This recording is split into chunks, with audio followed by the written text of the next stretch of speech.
It's always worth having a conversation about suicide, don't you think? I mean, why should one live? What's the point? There are moments when you've lost so much, it's hardly worth going on. You never felt like that, though? No, I feel like that now. Now I'm going, yeah. I just think, yeah, I can't be fucked with this, anymore. I'd rather be dead. Welcome to S.I.N.S, Something I've Never Said, a podcast which celebrates your secrets and everything that lies beneath. Guys, it's the year of the freaking horse, so saddle up and enjoy the ride. There is no time like the present. Is the elephant in the room? In today's episode, we are speaking to the phenomenal father and son, Hanif and Carlo Kureishi. I've known Hanif and Carlo for a few years now. We are in a roundabout way family, not by blood, but by dog. Their dog is my dog's dad. I had first met Carlo and Hanif in 2018 after Carlo and I had gone on a date.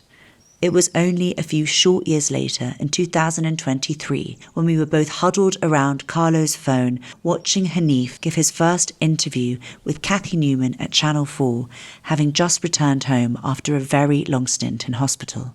When she asked him if you could change something about your life before the accident, what would it be? Hanif paused and said, "I wish I'd been kinder to people. I've been shown such kindness from strangers and friends." In 2022, just 1 year before, Hanif's life had come to a devastating halt. A badly landed fall on Boxing Day left him paralysed from the neck down. During his long, painful recovery, Hanif began writing about his experience, but unable to use his hands, he dictated his musings, first to his partner Isabella, whose name you will hear pop up every so often in this podcast, and later to his son Carlo. Those reflections evolved into his powerful new memoir, Shattered. By the time we recorded this, which was in June 2025, it was clear that Hanif was understandably pretty done with talking about the accident, the memoir, or that whole period of tragedy. He and Carlo, now one of Substack's star duos, Sir Elton John amongst their fan base, were eager to talk about the new work, not the old, the new ideas, not the past, the forwards, not the backwards. But I couldn't stop thinking about that moment and those words in Cathy Newman's interview, a perspective that Hanif had had to find out in the cruelest of ways, and one which so many of us take fully for granted and could learn so much from. I also knew that hearing from both him and Carlo, as father and son, as writer and collaborator, navigating such a profound shift in both their personal and professional lives, was a particularly rare and poignant angle to explore and share. But what I was particularly keen to try and achieve through this podcast, knowing that they meet at 10 a.m. every single morning to write, to share, to speak, to discuss, was if there was anything at all between them that had yet to be said. What a privilege it was to have had them both on. A quick content note, this episode includes conversation around suicidal ideation. And finally, a huge thank you to our generous hosts at Le Petit Citron. Enjoy. A very quick disclaimer before we get into this episode. Due to some technical difficulties, unfortunately, we weren't able to use the sound from the microphones. So the sound you will be hearing on this podcast episode is purely from an iPhone. Yes, you heard me correctly. So I just wanted to apologize in advance for the quality of the sound on this particular episode, but hope that its contents and the interview itself quickly distracts you away from this rather large blunder and into the conversation itself. Thank you. Carlo, I don't like the sunflowers. I'm allergic. Oh, are you? Oh my God, we'll move them. We've got them everywhere. Hanif, congratulations on getting married. I heard Elton John popped in. Yeah, he did. Yeah, that's pretty lovely. That's so cool. That's phenomenal. He came to my wedding, then he went to Jeff Bezos' wedding. Oh, really? Okay, Okay. great. So we've got 3, 2, 1, rolling. What was it like revisiting your childhood and revisiting your roots and retracing it all when you were in hospital? Well, when you're in hospital, you have a lot of time. And the nights are very long, so you ruminate a lot and you get very attached to your memories, I guess. You begin to think, as you believe that you're dying, you begin to think about how you've lived, about your parents, your childhood, your school, friendships, and so on.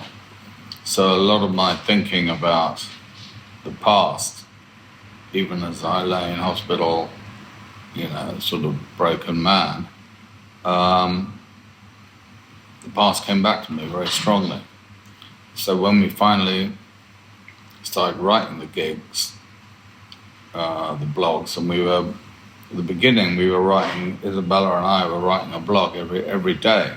We were doing like 600, 700 words every day, because I felt such a strong necessity to write at that time. Having sort of lost everything, I wanted to kind of remember who I was by writing about my father, my childhood, being a writer, and also the present situation at the time. So writing the blogs gave me a great opportunity to think about who I'd been, but it also was a great opportunity for me to work with Isabella and to work with Kier and Sachin on the blogs, and then with Carlo. And then when we came back to London, Carlo and I started to work every day on new blogs and revising the old blogs, and we made the book, which is now published, called Shattered. We've written another volume, which may or may not be called Still Shattered. And we continue to write every day on various projects that we've got going. But what did you find out about yourself, if you did, retracing those steps? I haven't found out anything about myself, to be honest. I don't think that's the point. I think the point is to write and see what comes. It's a new thing when you write. When me and Carlo are working, we're making something new that we haven't thought or said before. So you never had any sort of... Well, you had memories that came back to you, didn't you, that you'd sort of thought you'd forgotten? Were there not parts of yourself that you thought, oh, gosh, I'd completely forgotten about that? Oh, that's a big part of me. I thought a lot about what it was to be a writer and what I've been doing with my life, yeah. But the main thing that Carlo and I do together is to do new stuff, to make something that we haven't made before, and also to have conversations that we haven't had before, which we do every day, rather conflictual. He's very argumentative, Carlo. He's strongly opinionated, unfortunately. But he's very interesting to talk to. I like talking to him, and we say new stuff to each other. So, like, what kind of stuff will you say to each other? Well, every week, every Monday, I come around to Dad's house and we start on something else, and it will always be a conversation. Sometimes the conversation goes on for a couple of days, and we'll talk about anything. We'll talk about things that are in the news, or what happened to Dad over the weekend, or a conversation that he had, and trying to find like the germ of a story or an engine that we can expand out of. And often they're very, very small things to do with disability that can be viewed in an interesting way, or can be, illuminating for the experience of, going to restaurants or traveling or having, speaking to other people about, what it's like to be disabled. And we will build a blog out of that, but oftentimes it will be like characters from Dad's life that he really wants to talk about and expand on and really show. So it can really come out of anything, but, they're always, mischievous. They usually have some kind of conundrum at the center of it that we want to untangle. But they just come out of two people who have the same interests and who usually agree on what is funny and what's interesting. And that's from, having already such a close relationship to Dad before his accident. Yeah. And that's actually a question I'd love to ask. How do you think that your relationship has changed? Because obviously it has in many ways. But how would you describe the change? Well, I'd say it's a working relationship. We're actually working. We're not just gossiping in the kitchen like you would with your friends or your kids normally. We're actually doing this thing together, which is to produce a piece of writing every single week for years. So it's very serious. We might be chatting and gossiping, but we're always on the lookout for something that we can use in a piece of writing. And we're trying to write something that he couldn't write on his own and that I couldn't write on my own either. We do stuff together in this new way of writing that I discovered since I had my accident. We do stuff together that we couldn't do individually. How is it for you dictating whatever it is that you want to put on the page? What's that been? I much prefer writing like this to writing in the old way with me, in my room with a pen. It's much more fun for me, writing with somebody else. It's jolly boring writing. You spend a lot of time on your own, looking out the window. Whereas if you've got another person there, they give you a bollocking to get on with it. You've got to concentrate. I try and distract Carlo by telling him, about unspeakably filthy events and so on. And he has to keep the story on track. We have to actually produce this piece of writing together. And he's always saying no to my ideas, which annoys the hell out of me. And presumably I say no to some of his ideas as well. Yeah, I mean, for one thing, dictating removes the mechanics of actually typing into a computer, or if you're doing longhand, using the pen, which just slows thinking down and can really create obstacles to free thought. And just being able to just dictate to someone else your ideas as they come to you and the other person to write them down as quickly as possible really lubricates the process. Yeah. And you get just so much more done.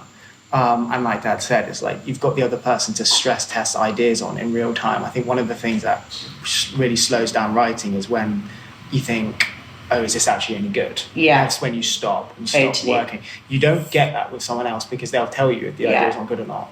And then you kind of also there's this impulse to impress the other person with a good idea, vice versa. And you can tell that when their eyes light up that the idea is good. Yeah. And that excitement you can only do with another person. But then question, how do you marry the voice? Because you both have obviously two voices. As similar as you are, you're also different. And so how do you marry that? I think for me, it's always working through the prism of Dad's voice. So everything has to come out sounding like him. Yeah. And I think as we've worked over the years, because we've been doing it for 2 years now, our voices have merged in that way. And they sound the same humour, the same sort of intonation and everything else. Yeah. So, yeah. Okay, now to take it a bit away from writing, I'd like to just, if it's all right, to go back to the day that you found out about your dad's accident. It was Boxing Day 2022, and we got a call from Dad's partner, Isabella, probably like 9 o'clock at night, 10 o'clock at night, saying Dad had fallen over, was being taken to hospital, which at that time didn't come as a huge surprise because I knew that Dad wasn't feeling particularly well and shouldn't have gone to Rome, and we were advising him against it. And we were concerned, but Isabella did well to make it seem... Isabella is in... Dad's partner, now wife, made it seem that it wasn't too much of a problem. We just thought, he'd go to hospital, he's probably banged his head. It was only the next day that what had actually happened started to emerge.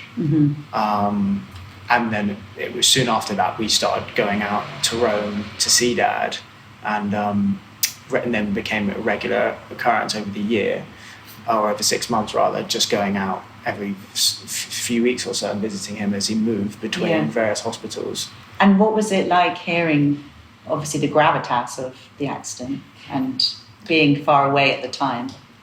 It was horrific. It was horrible. You don't want to see your parents suffering in that way. And obviously, Dad's always been very steely and healthy and strong, and it was just tragic to see him so depleted in that way.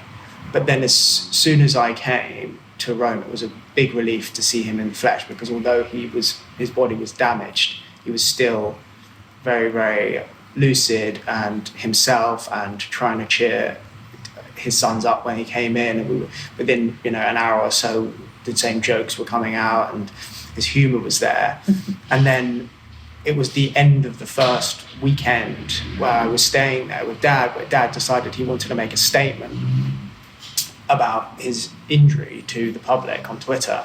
And it was the writing of this statement, which wasn't so much even a statement. It was actually a real, it became the first chapter of Shattered, and it came out in a very literary way. Dad explained what he was doing on the day in a literary way, and it came out very strongly and profoundly. And then it was from there that I thought, okay, Dad's going to continue writing about this, because he's writing about this in a really fascinating way. And then it was the next day he wrote another thing and another thing. And I think, going back to your original question about him writing about his childhood and going back, it was an impulse. The second piece he wrote wasn't about the hospital; it was about his childhood, and it went back right to the beginning. So I think there was an impulse, whether he knew it or not, to go back to the very beginning and start piecing together his life and creating a narrative out of this accident. Totally. Would you agree with that, Hanif? I wanted to write about what was happening to me every day in the hospital. When I look back at Shattered, I'm surprised by how much stuff there is about, hello mum, hello dad, life in Bromley and so on, all that reflective stuff. I was surprised by how much of that there was, because mostly I wanted to make a record of what exactly was happening to me, like a diary. And I discovered that there was a thing called a blog, which meant you could write a diary and you could publish it. And we discovered Substack quite soon after that, and you could, I think I'd already been on Substack, but I hadn't really put anything on there. I didn't really know what it was. But it was an incredible platform for me, because you can write stuff and then you put it out 5 minutes later and you can reach a huge audience. And people started to ring up Carlo from all around the world, from Australia and India and Los Angeles and so on. There was a huge amount of interest, press interest, and from friends and fans and so on in my work. So I was aware that there were people out there who were going to listen to this, who wanted to read this stuff, and there was demand for it. So I found that very cheering and very encouraging, because I felt so shit, being paralysed and my body being ruined. The fact that there were people who were receptive to what I was doing, that really cheered me up. Yeah. Do you think in some ways, it's going to sound quite dramatic, but it sort of saved you? Well, all writing saves you. That's the point of it, really. You're writing to keep yourself together and to communicate with other people. That's why writing is important, why culture matters. It really bonds you with others, yeah. Because I often think of Philip, the philosophy lecturer, who was sort of our age and next to you in hospital. Yeah. You and him had quite a darkly comical rapport of the fact that he was suicidal. And I've always wondered, I've thought, is it because of the age difference and the fact that you had, as much as you got incredibly low, but you had a decently long enough life in an able body, and his is cut off so soon? Or is it because you're able to express yourself in a way that's kind of, saving who you are and refinding that? I don't know. What do you think? It was a strange coincidence that one of the pals I made in Stanmore was a philosophy lecturer at the university where I'd gone. Oh gosh! Yeah. And he was paralysed really from the neck down, after falling off a rock and breaking his neck. He's much younger than me. He was 34, I'm 70. He wanted to die. He'd had enough. He'd lost everything. He couldn't face the misery of his life. And we would have conversations about whether it was still worth living or not. And philosophical conversations about all kinds of stuff as we zipped up and down the corridors in our wheelchairs. So it was quite an interesting place to be, Stanmore, at that time, in what I describe in the book as the hospital of accidents, where everybody there had been an object of contingency, that stuff had happened to them that was purely accidental, and that they'd realised at that moment their fragility, their vulnerability, and that you're not the agent of your own life, your own destiny. You don't ever discuss being suicidal yourself, but he does. What do you think the difference was for you two in that moment? Yeah, he was much more despairing than me because he could never go home. He didn't have a partner. He would never have sex again. Whether he could go back to work, he didn't know at the time. I think maybe now he is back at work. Yeah. And what happened to him was very, very violent and really shocking, to fall off a rock onto your head and just smash your body completely. Yeah, God. And he wished that he had died at that moment because his life was so intolerable. It's always worth having a conversation about suicide, don't you think? Oh, yeah. I mean, why should one live? What's the point? There are moments when you've lost so much, it's hardly worth going on. You never felt like that, though? No, I feel like that now. Now I'm going, I just think, I can't be fucked with this, anymore. I'd rather be dead. I sometimes think it's such an effort getting this shit together to get up in the morning and do things. How do you rationalise yourself out of that? Well, you have to go to some trouble to remember that people love you and that you love them, that you're admired as a writer, the things that you do are worthwhile. You've got to go through a whole list of shit to try and remember why it might be worth living. And does that really come from other people then? Do you just sort of seek energy from other people? Yeah, it comes from other people, their admiration for you, their love for you, your meaning for them, and so on. You've got to remind yourself of this stuff, and then finally you get up and start living again. Yeah. But I have good days and bad days. Do you notice if your dad has good days or bad days? Is there? He is always pretty much in a good mood when he's writing. Right. And and I'm always in a good mood when I'm writing because it's a real mission that we have, and we have an audience that we need to publish to every single week. It's always a case when I go around to Dad to keep him focused on that, and I always cheers him up, and it cheers me up as well. We really enjoy doing it. Yeah. But there are times when he gets down, obviously. Most people, I would say, who have terrible accidents, I mean, they can't go back to work. Yeah. All the people that I was in hospital with, if you're a train driver or you're a teacher or whatever you are, if you've broken your neck, most people just can't go back to work. Yeah. So they lie at home and they watch TV for the rest of their lives. They're not active again. Yeah. Luckily for me, I don't need my body to do my work. I just talk to Carlo and he writes it down if we're lucky. So it was different for me, and I was lucky. Yeah. It's an important thing for me to be able to go back to work and carry on writing as I did before and publish a book. Yeah. That gave me a sense of purpose that most people don't have. Yeah. Also with Dad, he's always written about his experience. It's very much his personal experience. All his writing's always been about growing up in a South Asian family, that what it was like, with growing up with racism and bullying, and then that new media landscape, and being part of that new generation, second generation immigrants. He was always written very personally about his experience. So when this accident happened, it was like God, he's really got to now do that again, all over again. But writing about, something that people have written eloquently about, that he was doing in his own way and in a very, very personal way. Yeah, I was going to say definitely the most. I mean, genuinely reading Shattered for me was, I had to put it down sometimes because I sort of laughed and cried throughout the whole thing. But it was one of the most phenomenal things I'd ever read because it was so starkly, I just felt it viscerally. It really changed my perspective in a way that lots of books haven't been able to do. Speaking of sort of pain, because obviously accidents do change your relationship to your body for the physical reasons as well as the emotional. Do you feel pain? Is pain something that you experience in your body now? Yeah, I get pain now and again,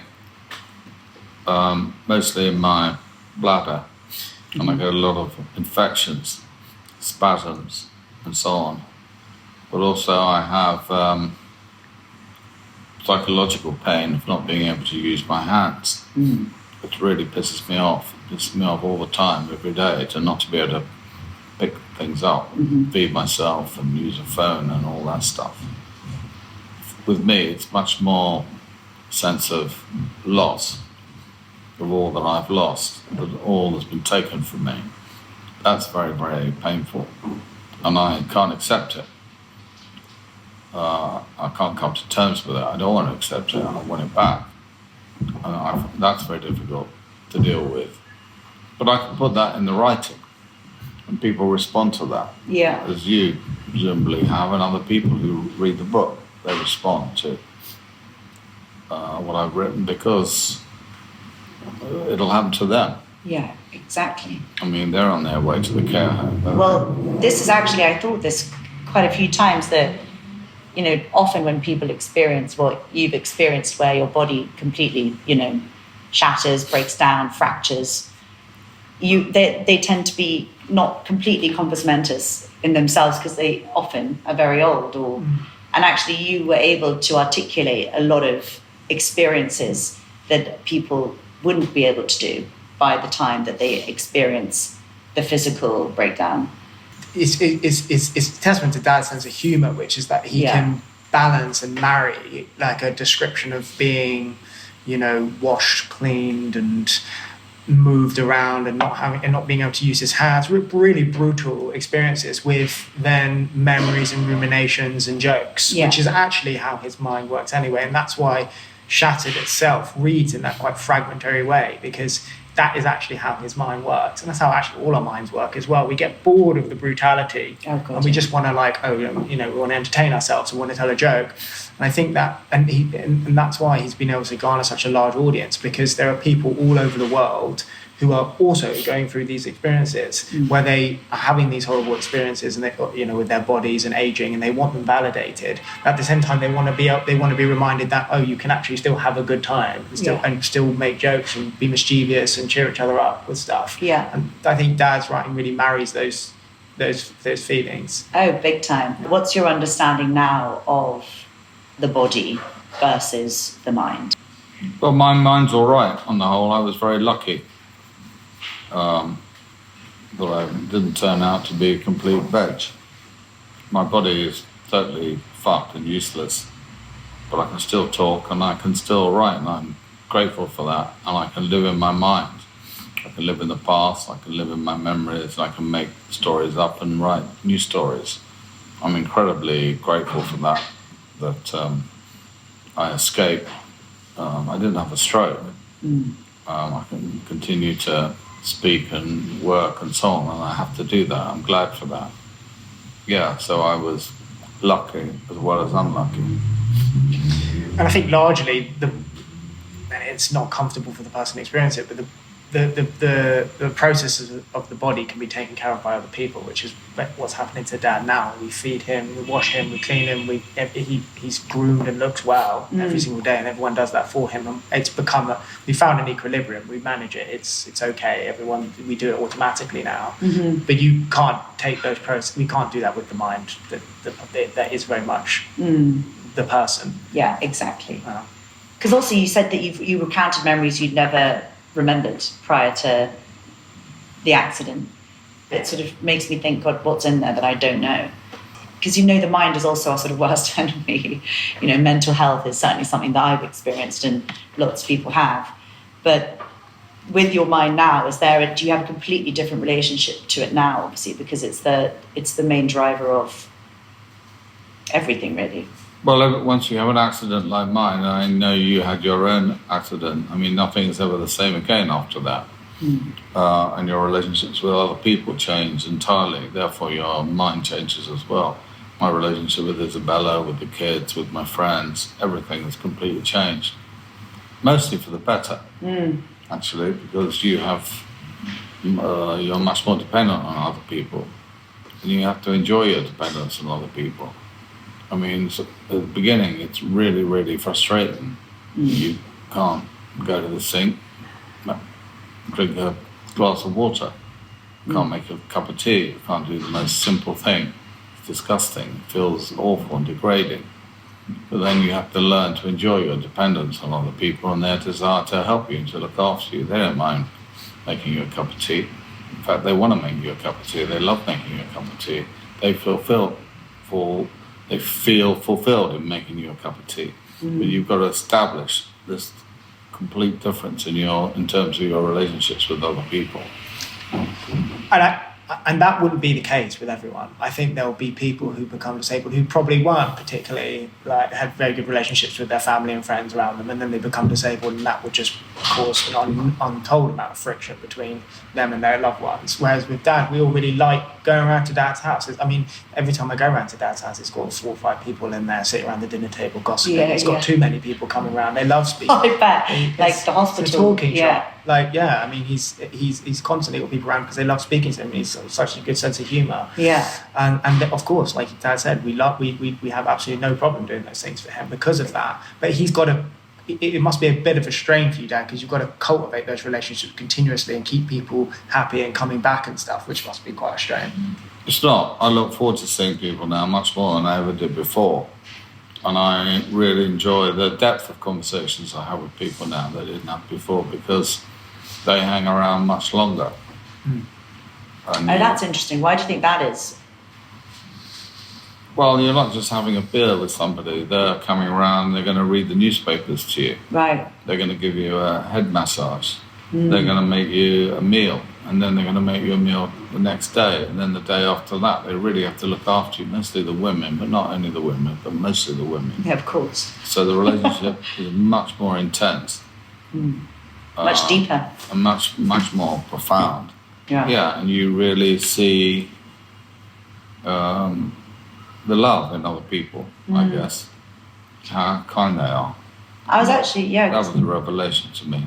I was going to say, because that's really the thing that made me... Do you remember when we watched that Channel 4 interview that your dad did, when you just come out of hospital, I think, or at least you just come back to London? And there was something that she asked you, the sort of, if you could do anything differently from your, before your accident, what would it be? You said, I wish I was kinder to people. And I do remember thinking, gosh, that is a seriously profound, important lesson for everyone, because you said you'd been shown such kindness by strangers. Yeah, and by friends. And you think, that's a wonderful thing to do, a wonderful thing to be. And I would do that. Yeah, I would do that now. And how important that is, that love between people, which is, as it were, beyond profit, beyond money, beyond anything else. It's the most important thing that matters, yeah. Do you think then that you've become kinder since your accident? I love hearing about other people's illnesses. Yeah. They never fucking shut up talking about their illnesses. Particularly if you're trapped in bed in hospital. Yeah, you can't do anything. People come round and tell you they've had a really bad cold. And me and Carla had many, many messages from people who are, in a really terrible state. Yeah. Long messages on Substack about their, someone's got a brain tumour and horrific. God, so completely different illnesses, but still want to relate to you in the sort of world of pain. Yeah, you get a letter saying, I've got a terminal diagnosis, but I wanted to say to you this, that and the other, and really long letters. And it's very, very moving to receive them, very upsetting. And it hasn't changed because your world, your perception of the world must have changed a lot since not only obviously your dad's accident, your shift in being a son, also being a carer in some ways, and then obviously your professional shift, but then receiving all of this. That's a huge amount of change for you as well. Yeah, I think I read somewhere recently a tip for life on Twitter saying, if you get the chance, before your parents go, you should sit with them and take down their life story. And I thought, I'm already doing that every single day. And if you have a good relationship with your parents, it's nothing more nourishing and important than understanding exactly who they are and where they came from and writing it down. And I feel just so fortunate to have not only developed this kind of collaboration with my dad, where I've learned so much about just the mechanics and processes of writing itself, but actually understanding his whole life. And it's been incredibly rewarding in many different ways. But it's also brought me much closer to the idea of illness and increasingly death from the messages that we get from people on Substack and various friends of dad's. And that's been quite a profound thing. And it's made me think quite hard about how I want to approach my later life. Which is what? Just about looking after myself, but being empathetic to other people and kind, and all the lessons that dad's learned over the last 2 years, I feel like I'm trying to heed.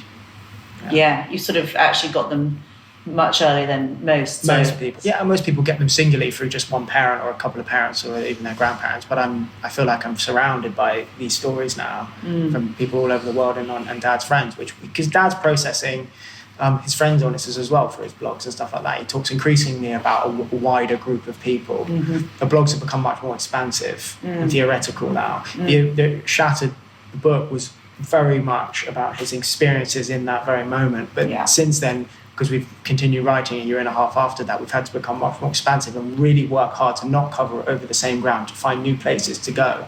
And so, Dad and I, we've written a short story for the first time. Dad's written a piece of fiction. And we're publishing it this weekend. He did an agony uncle piece where we got some questions in, and Dad wrote a very, very long, expansive piece about a woman who wrote this very moving problem she had with her partner.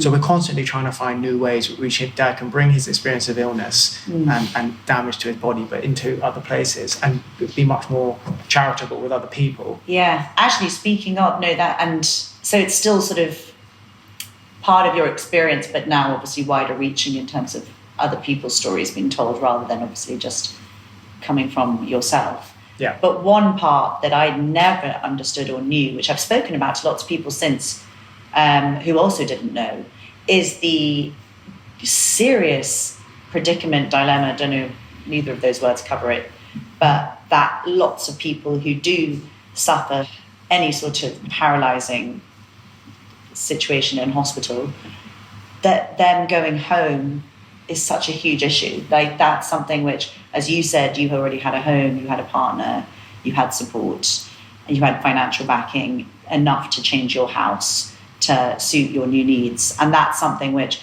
I don't think people know or you ever think about. It was a massive relief when we realised that Dad could return to his actual home. I think for a period of time we weren't even quite sure if that was going to be possible. I mean, we had to make massive changes. The hallway had to be expanded, part of it shaved off. It was brutal for Dad to learn that he was going to have to sleep downstairs as his living room, and obviously Isabella, his partner, was going to have to live upstairs. His house is 4 stories high, but he can only exist on the bottom floor, which is like 300 square foot space. And the room is filled with equipment, which when you walk into it, your dad had previously been an able-bodied person, and you walk into a room and it's filled with, quite ugly looking machinery. It's really shocking and a shift. And you have to. It takes a bit of time to get used to it. Not least as well as living with a carer. I mean, Dad has cultivated over the years a sort of very small group of friends and family who he trusts and loves and have the same interests and tastes as him. And now he's going to be living with a totally person from a totally different part of the world. And they're there the entire time. Fortunately, they're great. We love them, and they're very, very good at their jobs and actually provide a lot of amusement as well as being really, really good. But all of those changes were really shocking. And yeah, like you said, there are people in the hospital of accidents who I got to know as well. These disabled people, they had no idea where they were going to go afterwards. How could you? They can't if they lived in an apartment block or an estate or something else. You can't go back there. Well, a lot of them went into care homes. Right. Yeah. Gosh. Young Even young people. Really? Yeah. Yeah. No Wow. else for them to go. So tragic. That's heartbreaking. Yeah, there was a boy there who was The 14-year-old, no, 18. 18. He couldn't go to his parents' house. It was impossible. It was on the 15th floor of a tower block. Oh my God. So he went to a care home and just stayed in the care home until maybe something else became available for him, maybe a flat somewhere. Right. But he could be in the care home for years. Yeah. I mean, you need if you want to be disabled, you need a lot of money. It's very, very expensive being disabled. I have physiotherapy every day, 7 days a week, but it cost me £2,000 a month. Jesus. Every time he goes into any kind of social engagement, he has to book a cab, 250 quid. Yeah. Jesus. He's got hydrotherapy every week. Carers are paid for by the NHS, aren't they? Yeah. It completely racks up. Yeah. It's impossible. I don't understand how anyone else does it. Yeah. You can't do it, you just stay at home and you lie in bed. You wouldn't have physio. Yeah. I honestly, telling the stories of, as you said it before, like the sort of disability stories, I think that's just such an important part of, life to be able to really put out there and platform. And it's amazing that that's what you guys are now doing, because that's like, it really, people really don't know about it, nor normally take an active interest, because it feels so far away until it happens to you, of course. Yeah. Okay, so we're wrapping up. Yeah. What is next for you both? Well, we're doing this movie with Sachin, My twin brother. that Tracy is My mum. producing as well, which is going to be about his stepmom, Isabella, and me and my relationship, and also with them. We're doing a movie. We're excited about that. We're looking forward to doing that. Are you allowed to name drop the director? Well, at the moment, it seems to be Luca Guadagnino. Very exciting. And he's interested in doing it. I don't know whether he's actually signed up to do it. He's doing another movie at the moment. But he's a great man, a great director, a charming man, super intelligent. How do you think you'll feel about seeing your life on sort of in a film? Yeah, I don't really want to see it, to be honest. I like working on the script, but I don't want to watch the movie over and over again, to be honest. I don't want to live in the past. I want to go on and do new stuff. I think that's key. It's just constantly trying to find new things to do. And Dad and I have written another book. Like I said, it's a more expansive second volume of Shattered, which is about spending a year in his living room and his house, but also great character studies, great ruminations and other things. We want to write a third volume, and it will be hopefully about Dad traveling around Europe as a disabled person and all the sort of trials and tribulations that brings. So constantly got an eye on what we're going to do next and on the future. Yeah. So when you said you want to look forward rather than backwards, what are the sort of things that appeal to you? I want to write something I didn't write last week or the week before that. With Carlo's encouragement, he's a sort of live-in editor, but he's also a co-writer, and we're doing new stuff all the time. And that's really good that's what an artist is, somebody who makes new stuff and doesn't spend their life reading their old stuff, but making something new, which is what it is to be creative. Yeah, it's actually a sort of even more creative way of, as you said, being sort of isolated writer. It's like a really, as you said, like weekly having to do something. Oh my God, it's totally different. At the end of 2 years, you've produced so much stuff. Yeah, we don't remember any. We can hardly remember anything. I always say to Dad, "Do you remember this piece we wrote 4 months ago?" So he goes, "No, I have no remember." We spent every day for a week working on it, doing that, really getting it into good shape. We don't remember it. Yeah, but that's the great thing about it. Yeah, it really does. And actually, just for anyone else listening who's trying to be a writer, look to find a platform like Substack where you can even gain even a small audience, because the impetus it will give you to produce on a weekly basis will really, really drive you. Yeah. Well, thank you both so much for coming on. It's been a privilege and incredibly interesting. And obviously, I'm sure everyone else will feel the same. It's been a real pleasure hanging out. Thank you so much. Yeah, thank really you. Good to talk. Thank you. Loved it. Thank you, guys. Thank you. Love you. Oh, love you. Thank you so much, Hanif. That was Okay, just really. wonderful. Okay. All right. Thank you so much. Before you guys go, do you mind if we get a photo? Guys, I am so grateful that you just listened to this episode of S.I.N.S. Thank you so much for coming. I really hope this episode brought something fresh and new to you and that somehow you've learned something today, in whatever way that is. Please do share and care. Everyone bangs on about it, but it really does help. Obviously, rate, review, subscribe, all the norms. A huge thank you to my incredible engineer, Volkan Kilstug, who, without you, I don't know what I would have done. Guys, thank you so much. I really cannot wait to keep bringing really stunning conversations to your ears and just telling you everyone's secrets. See you next time. This is a S.I.N.S Studios podcast. Is the elephant in the room?